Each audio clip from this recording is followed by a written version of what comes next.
When I started my career as a professional diver on Oahu, I was working with a dive shop that did a free guided night dive every Saturday. That ended up being a lot of newer divers' first night dive ever, which was awesome, but it sort of ended up turning me off to the idea of headlamps in general. There were a lot of divers that came up with the idea to attach their light to their mast. The Q40 by Underwater Kinetics actually had a strap so that you could do just that, attach it right to the side of your mast. And I ended up getting blinded kind of a lot by divers that weren't used to wearing a headlamp and didn't realize that you couldn't look your buddy in the face while you're wearing a headlamp. At least not without blinding them. However, many excellent cave divers use headlamps on their helmets all the time. And even the cave divers that don't wear a helmet or don't wear a headlamp will often admit that they are useful and maybe even necessary for surveying. Head-mounted lights are an extremely polarizing topic in cave diving and in the dive industry at large. Usually, when I get a product, I have a pretty good idea of how I'm going to feel about it basically right away, but this time, I'm not really sure. But I've liked everything that I've gotten from OrcaTorch so far, so let's find out.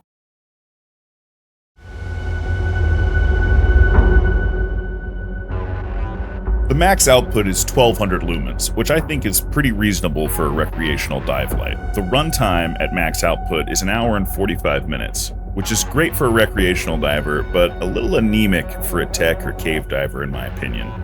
But there are size limitations when it comes to sticking a light and a battery on your face, especially when the light contains the battery. But more on that later. You can turn the light down to low and get over 3 hours of runtime, but I think most folks are going to want more than 450 lumens most of the time. To be honest, I'm not super thrilled with the idea of a head strap, so I thought I would end up using a helmet like most cave divers do. But then after I posted the unboxing video, a user named Rudy came in clutch with a great idea I hadn't thought about. He bought a GoPro baseball hat adapter and clips it onto his hood above his mask. In my mind, this opens up a lot of possibilities. Other than cave divers, most divers never wear a helmet or even think about wearing a helmet, and even some cave divers just downright hate them. Hoods though, lots of divers wear hoods, so now we suddenly have a much more viable attachment point for the Mazu. It's also much easier to remove it and stow it in your pocket when you're done using it, which I think would be great for the people that don't particularly like headlamps but need them for some specific purpose. I could also see this being seriously useful for underwater photographers working at night. There's a lot of buttons on those housings and they can be very difficult to read at night, especially if it's a newer housing and you haven't had a whole lot of time to work with it. You may not have memorized the buttons yet. So being able to have a light so that you can actually see what you're doing can be very helpful. It also has red LEDs, which don't disturb the marine life as much, so that's a great option. Years back, I actually got the opportunity to work with a crew that was filming at night, gathering footage for a BBC documentary. This is a big documentary. I'm not really allowed to talk about it. I signed a non-disclosure, but a lot of you have seen the documentary. But the camera operator had a small spotlight attached to lock line on the outside of the housing so he could point it wherever he wanted. Those of you that do underwater videography will know that a spotlight isn't super useful for underwater video, but he wasn't using it to light his subject. He was using it to light up the housing on the camera so he could see where all the buttons were, because a lot of people don't realize this. On big productions, they're usually renting the cameras and housings and stuff like that. So it may be a new body for him, something that he hasn't worked with before. So being able to see that stuff and get the layout on the first couple of dives was super useful to him. And then after that, he actually removed the light because he'd memorized everything and had the trim and all that good stuff set up perfectly, so he didn't need to use it anymore. And that's exactly the type of thing that this headlamp could be seriously useful for. Earlier I mentioned that many cave divers that shun the use of helmets and headlamps will still use them for survey work. You need to have your hands free so that you can write, and you need light, so you're gonna have to do something. If you've ever seen the Dive Talk video on helmets, which I highly recommend you watch, it's a great video, you'll note several divers mentioning exactly that. This way, those divers could attach the light to their hood when they begin survey work, and then when they're done and they're swimming out, they can remove it and sew it in their pocket. In my eyes, that's problem solved for anybody that doesn't want to wear a helmet but does want to do surveys.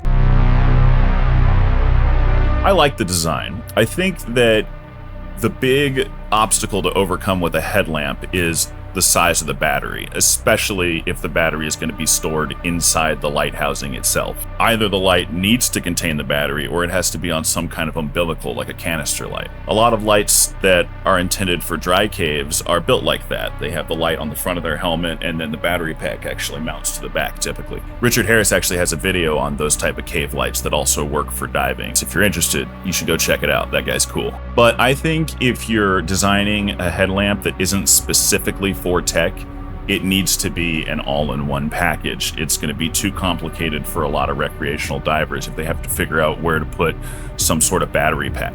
OrcaTorch chose to go with an 18650 for the battery, and I think that's a good idea. It's not too big, not too small, and gives you a pretty decent amount of runtime. Hour and 45 minutes at 1200 lumens ain't bad on an 18650. Anything bigger, and I feel like the light would be too cumbersome to have on your forehead. Unfortunately, that sort of limits its ability as a primary light, especially when you're talking about tech or cave diving. But that doesn't mean that it can't be used for cave diving. If you want to use a headlamp and you've already got a canister light, bring your canister light, leave your canister light clipped off, put on the headlamp and use it. If something goes wrong, if your headlamp burns out too early, you've still got a full battery in your canister light. Bingo. But bare minimum, the light has to be at least the size of the battery, and I think a good design is to be not too much larger than the battery, right? So I think they did a good job. The light itself isn't too much larger than the battery inside it, and it doesn't feel too heavy underwater. It's easy to wear. You turn it on and select your intended brightness with a rotary switch on the side, and I really like this. It doesn't get any simpler than that. You turn it in one direction for white light and the other direction for red light. Easy peasy. The rotary switch also turns really well. It's really nicely made, in my opinion. It feels good. As usual with OrcaTorch, the build quality is good, no QC issues to be found. It feels durable and up to par with other OrcaTorch lights. I've had 4 at this point and they all still work perfectly. But as always, if I have any issues in the future, I will update the pinned comment below. So if you're watching this video in the future, a year from now, make sure you check the pinned comment below for an update. No news is good news. So, is it for you? Well, I guess that sort of depends. This is a good headlamp, but if you're dead set against them, it's probably not going to change your mind. But if you're open to the idea and you want to try out a headlamp, this is a great option. I think clipping it to your hood really opens things up for me, and I'm probably going to use it in the future because of that. I can see myself keeping this thing in my pocket and tossing it on when a hands-free light would be really useful, and especially useful for night dives when I need to see the controls on my camera. I think if you already dive a helmet, even if you use a canister light, you might enjoy this light for hands-free stuff because you've already got a really convenient mounting point. And if you have one of the dive helmets that has the quick attach for lights on the front, like the Scuba Pro helmet, the Mazu comes with the adapter and it'll just click right in. Unfortunately, I couldn't test it because the Scuba Pro helmet is outrageously expensive. Now, this light's a little bit on the expensive side, so I don't know if I would buy it specifically for dry land use, but this light will come in handy, dual purpose for dry land use. When you're setting up gear early in the morning and you need some light, a headlamp is great. So if you don't wear a baseball hat all the time, it's probably a good idea to make sure you actually hold on to that head strap in case you want to use this thing on dry land. And remember, it's always good to look people in the eye when you're talking to them. It's not when you're wearing a headlamp. The Mazu sits in kind of a weird area when it comes to dive lights, but if you're in the market for a headlamp and you don't need super long burn times, this is probably the light for you. I'd like to take a quick second to thank my supporters on Patreon. They are the shit and I love them very much. If you would like to support Dive Vibe and get access to some exclusive content and your name at the end of every video, then you can follow the link in the pinned comment below to Patreon.